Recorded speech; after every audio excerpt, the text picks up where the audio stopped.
ये जो है जो राज ठाकरे ने कदम उठाया बहुत अच्छा कदम उठाया है, इस पे अमल होना चाहिए।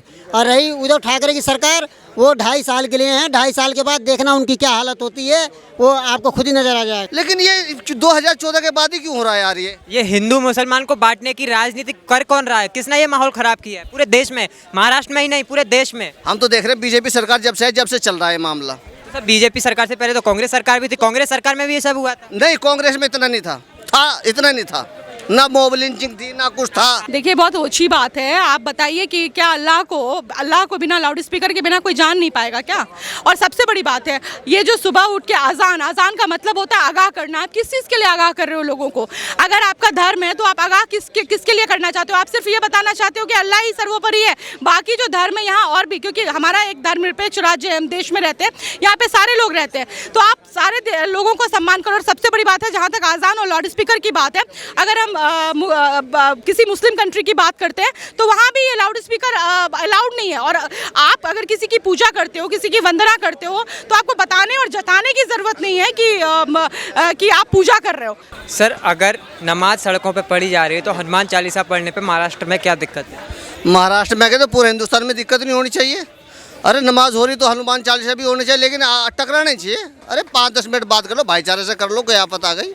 तो देशद्रोह क्यों लग रहा है? हनुमान चालीसा पढ़ने पे देशद्रोह क्यों लगाया जा रहा है महाराष्ट्र में? नहीं देखो, बात ऐसी है, अजान पहले 2014 से भी अजान हो रही थी, नमाज हो रही थी यार। हम तो जब से देख रहे हैं, जब से बीजेपी सरकार आई है, उससे पहले अल्लाह के बंदे सब अजान भी होती थी, हनुमान चालीसा भी होता था। मुसलमान के घर हिंदू आता था ईद पे, हिंदू के दिवाली पर उनके घर जाता, वो मिठाई खाता था, वो सिवैये खाते थे, हैं। लेकिन ये 2014 के बाद ही क्यों हो रहा है यार? ये हिंदू मुसलमान को बांटने की राजनीति कर कौन रहा है? किसने ये माहौल खराब किया है पूरे देश में, महाराष्ट्र में ही नहीं पूरे देश में? हम तो देख रहे हैं बीजेपी सरकार जब से चल रहा है मामला।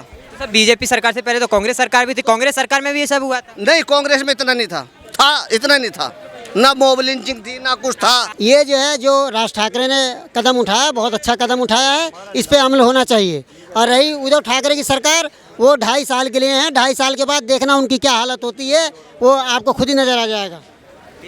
जैसे जहाँ पर पूरे देश में अगर बात की जाए तो लाउड स्पीकर उतारे जा रहे हैं, चाहे मंदिर से हो चाहे मस्जिद से हो, लेकिन कल राजस्थान में आखिरी अजान के लिए लाउड स्पीकर स्पेशली तौर से मस्जिद पर लगाए गए थे।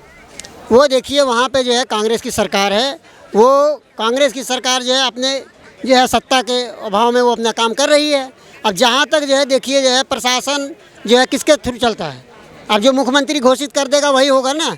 अब उससे अपोजिट तो जो है पुलिस प्रशासन चलेगा नहीं। अगर उन्होंने कह दिया कि नहीं भाई इस मस्जिद की आज जो है पूरा जो है फोर्स लगा दो, इसमें जो है जो करते हैं करने दो।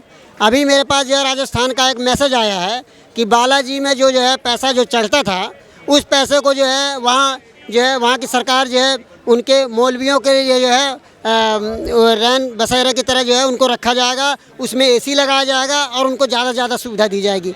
तो भाई इस तरह से करने से कोई फ़ायदा नहीं होने वाला। अगर हम एक नाव पर चढ़ेंगे तो कामयाब रहेंगे, अगर जो है 2 नाव पर चढ़ोगे तो ऐसे ही होगा। कभी तुम मुसलमान कहते हो, कभी तुम हिंदू कहते हो, कभी राहुल गांधी मंदिर में खड़े हो जाते हैं, कभी जाके नमाज़ पढ़ने लग जाते हैं। ये क्या है ये? हैं मतलब कि आज जो है नेताओं की क्या वैल्यू रह गई? मेरे समझ में नहीं आता किस तरह के नेता है ये, इनकी क्या सोच है, क्या थिंकिंग है। जो बाला साहब ठाकरे की जो शिवसेना थी उस समय पे और आज की जो शिवसेना है उद्धव ठाकरे वाली, क्या फ़र्क दिख रहा है आपको? बहुत फ़र्क। कितना फ़र्क? 90%। 90% खत्म। बाला साहब की या उद्धव ठाकरे की? उद्धव ठाकरे की। हाँ। कैसे? इसलिए कि उसको मोटिव करने वाला कोई नहीं है।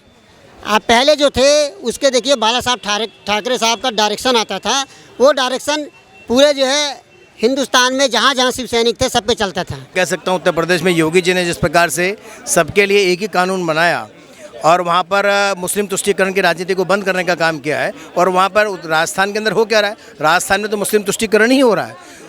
मस्जिदों पे 100 लाउड स्पीकर लगाए जा रहे हैं, पूरे रास्ते को ब्लॉक करके वहाँ पर जो है नमाज कराई जा रही है, और इवन 5,000 करोड़ रुपए मस्जिदों के निर्माण के लिए दिया जा रहा है। तो ऐसी मुस्लिम तुष्टीकरण की राजनीति कांग्रेस को छोड़नी चाहिए। देखिए जो अवैसी जिस तरह की राजनीति करते हैं वो देश में सिर्फ और सिर्फ जो तुष्टीकरण की राजनीति है उनकी राजनीति से न देश का भला है न उनकी पार्टी का भला है।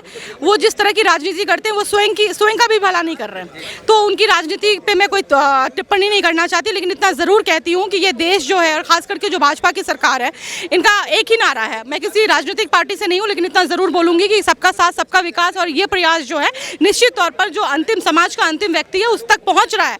और ये आप देखिए, यही कनॉट प्लेस में हम खड़े हैं। एक वक्त होता था जब इस कनॉट प्लेस में पीछे से आवाज़ आती रहती थी कि आप किसी वस्तु को छुए नहीं, बम हो सकता है। कितना वक्त हो गया इस देश में कि आपको इस तरह की जो गतिविधियां थी, ये कुछ भी नहीं हो रहा है, तो आप एक सुरक्षित माहौल में है।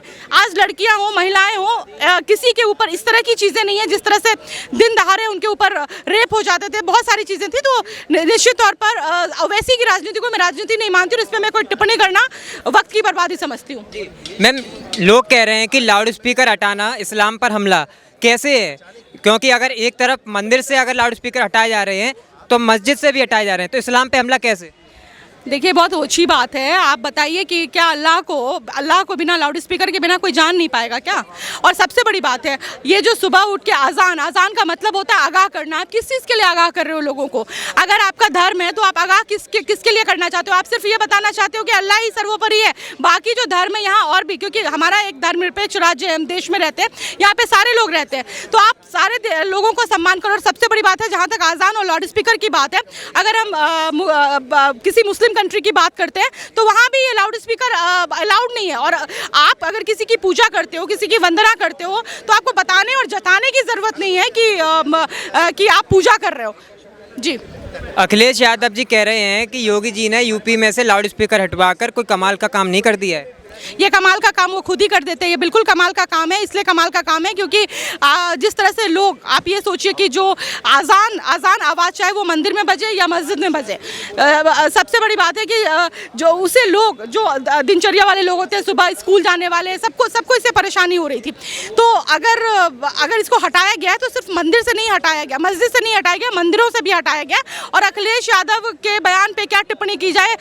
जिनके अपने ही घर फूटे हों वो दूसरों पे क्या बयानबाजी करेंगे? एक तरफ मैम यहाँ पर यूपी से सारी जगह से लाउड स्पीकर हटाए जा रहे हैं, वहीं आज दूसरी तरफ राजस्थान में देखा गया कि अजान के लिए, आखिरी अजान के लिए मस्जिदों पे लाउड स्पीकर लगाए गए और पुलिस प्रशासन ने भी काफ़ी उसमें साथ दिया और जो रास्ते थे उनको ब्लॉक किया गया। देखिए, अब मुझे लगता है कि कांग्रेस जो हाशिए पे खड़ी है और अंतिम सांसें गिन रही है, तो अब इस तरह की जो तुष्टीकरण की राजनीति करके कहीं ना कहीं वो वेंटिलेटर पे अपने ऑक्सीजन का काम कर रही है। इसलिए शायद एक जो तबका है उसको अपने तरफ खींचने के लिए उलूल जुलूल चीज़ें कर रही है। जी, नमाज में ले लीजिए, अगर रोडों पे अगर हम एक रोड को घेर करके बहुत सारे लोग मिल करके रोड वो कर लेते हैं तो ट्रैफिक जाम हो जाता है। तो ट्रैफिक के रूल रेगुलेशन को अगर फॉलो करेंगे, सिस्टमेटिकली होंगे, तो ये उसी चीज़ का रिएक्शन। सड़क पे नमाज पढ़ना सही है?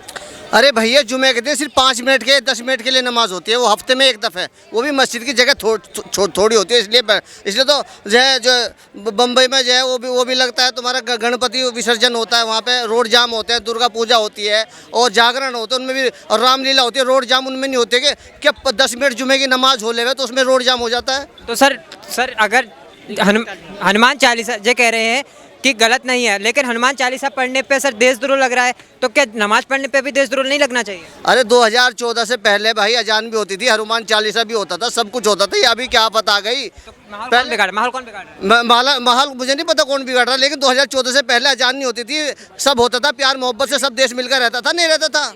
लेकिन आप जो कह रहे हैं तो 2014 से पहले, यानी कि 2014 में बीजेपी की सरकार आई, तो आपका साफ साफ कहना है कि बीजेपी ने माहौल बिगाड़ा है। ये कह रहे हैं कि बीजेपी जब से आई है, मोदी जी आए हैं, तब से देश में हिंदू मुस्लिम का बंटवारा कर रहे हैं और माहौल बिगाड़ने की कोशिश की है। आप क्या कह रहे हैं? कि कोई माहौल नहीं बिगड़ रहा, सब जगह शांति है।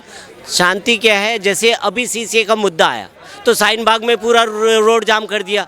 कितने दिन तक चला जी? वो कई दिनों तक चलता रहा। अच्छा, उनके पीछे कौन था?